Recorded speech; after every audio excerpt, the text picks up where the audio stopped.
Yeah, so what do we know about our native birds? So thank you for staying, everyone. I really appreciate it. I'm really interested in the stories that we tell about nature and conservation, and the stories and the gap between the stories that we tell and that which are understood by the public. And with conservation funding moving towards those public-private partnerships, and the government's kind of relying on the public to get in behind its conservation goals. And so this conservation science literate public is suddenly way more than just a nice thing to have. It's really important. But what does the public actually know about conservation? And where do they get their ideas about conservation in this country? So, humongous subject, I narrowed it down. I was looking at the stories of 3 birds who have a common saved from the brink of extinction narrative in this country.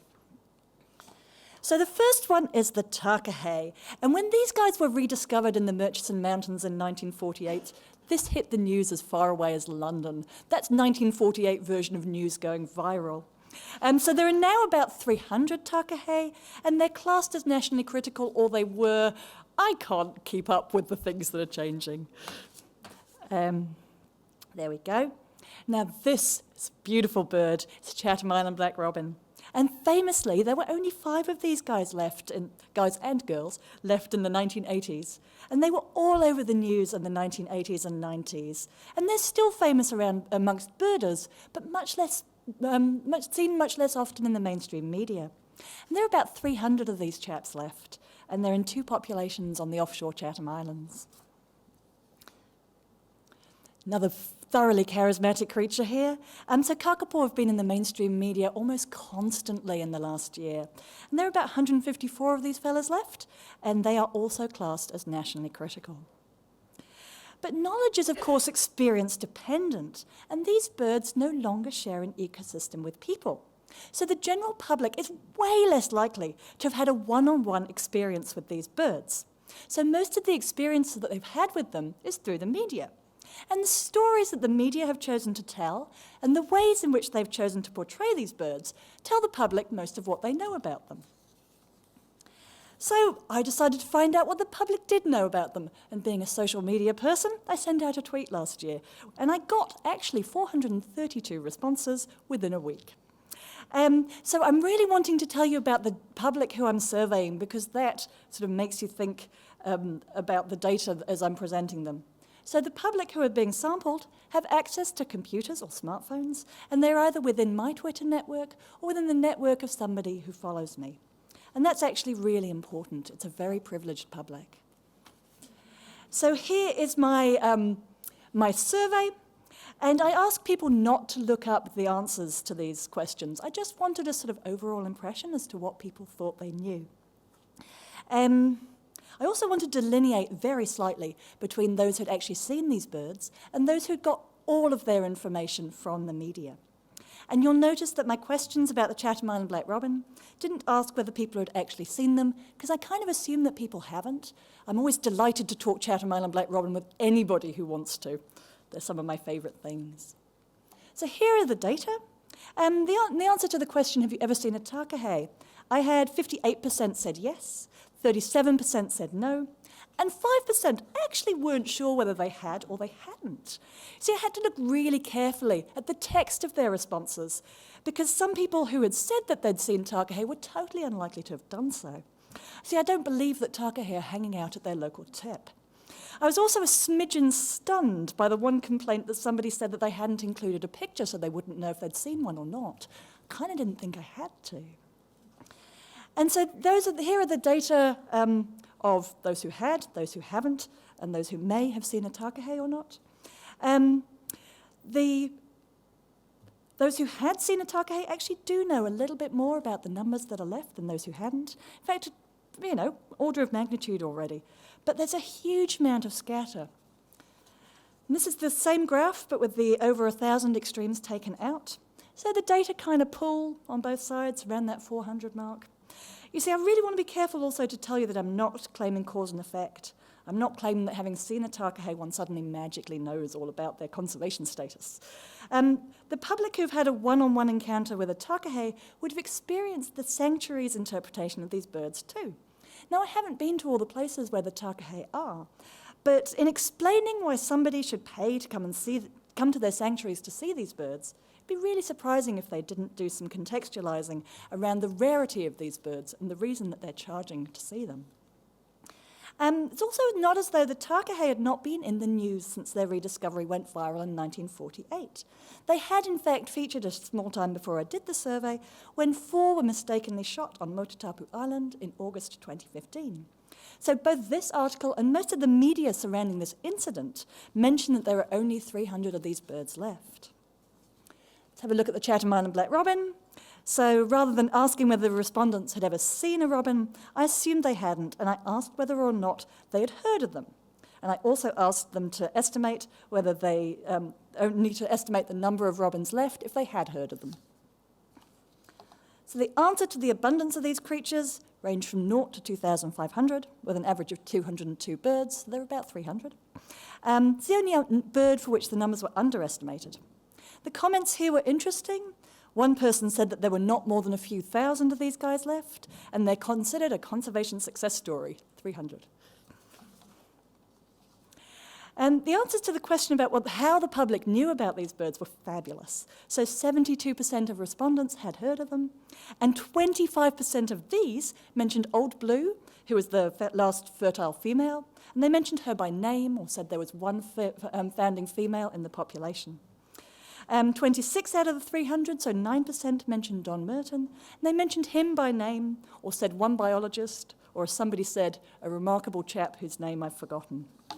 I'll talk about the black robin media slightly later on because that was really interesting too. Here are the data for the kakapo. So 35% of people had seen one, and with the amount it cost to see one, that sort of shows you the degree of privilege that this particular public had. Again, I had to look really carefully at these data. So just like with the Takaha, it was obvious that some people who claimed to see a kakapo were actually unlikely to have done so. Also, for the first time, mediated versions of the kakapo counted, including the stuffed one that somebody has by the side of their bed, which was fabulous. I was really excited by that. Don't think I've got the name of that person. For those who had seen a kakapo, the estimates of the number of animals range between 10 to 1,000. And yes, there are 2 data points there that show that there are people who think there are over 100,000 kakapo in New Zealand. Wouldn't that be lovely? As well as people who think they're extinct. So as idiosyncratic as they are, it's possible that the people have gotten the kakapo mixed up with kia and kaka as well. So that's that same graph with the over 1,000s, removed. And we've kind of got a pool around that, I don't know, under 200 mark. So about the right thing.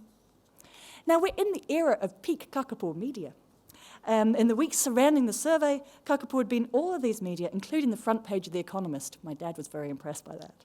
And it's not just in the print media. In the footage of British cameraman Mark Warden getting his head shagged by Sirocco is a YouTube clip that's gone viral and has been watched over 7 million times.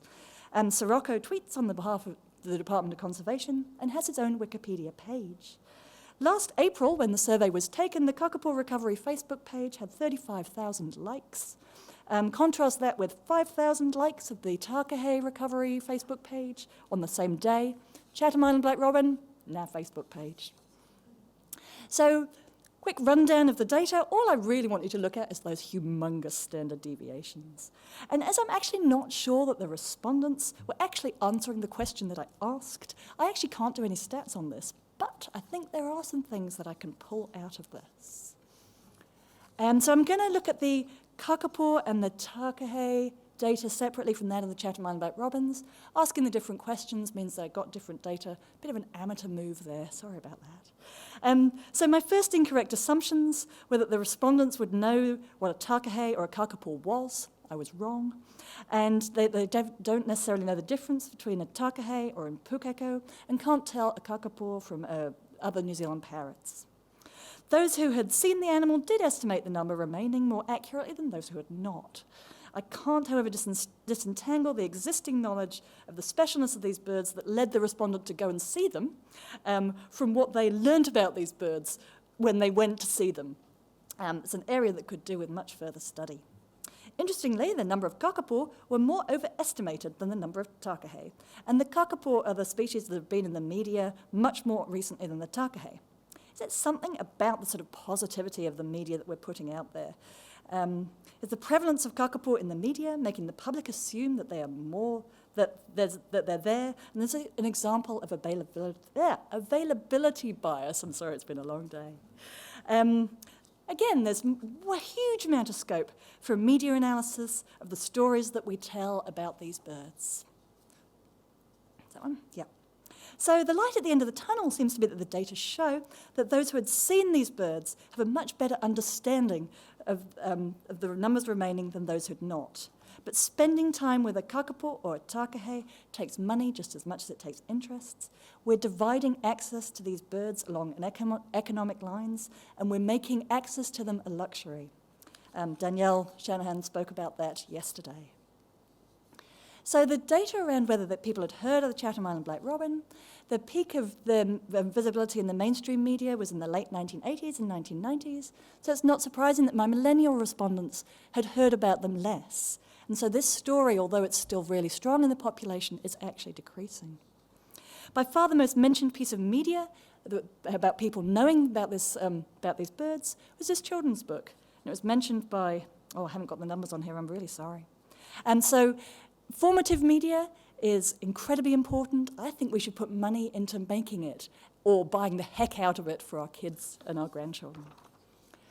The other places where people said that they knew about the story of the Chatham Island black robin. Interesting thing is that the Chatham Island black robin seems to have become a national narrative for something that's rare and precious in this country. And I kind of love that. Also, apart from one mention of zoology class, none of the ways in which people had learned about these birds was from science. It was all from other areas of culture, from books, from television programs, from music. I think we should take notice of that as well. So in conclusion, we need way more research into the perceptions and values around nature. My crazy and ambitious idea was that I started a PhD last month on this, so we'll see how that goes. We need to think hard about the privilege and access to these birds. If it is part of valuing them, then we need to somehow work out a way to make access to these birds that also protect the animal. We need research into the way that nature is portrayed and how this affects perceptions of nature. And for the stories to survive, they need to be retold and recontextualized. And finally, I just want you to remember that these responses were from a privileged section of the public about a set of birds who have all the hallmarks of non-human charisma and appear often in our media. Imagine, if you will, what a less privileged public knows about animals that are in the media that show less charisma but need as much conservation or more than do these birds. Oh, and I think there's one more slide. There you go. We don't have time for questions. That's where you find me.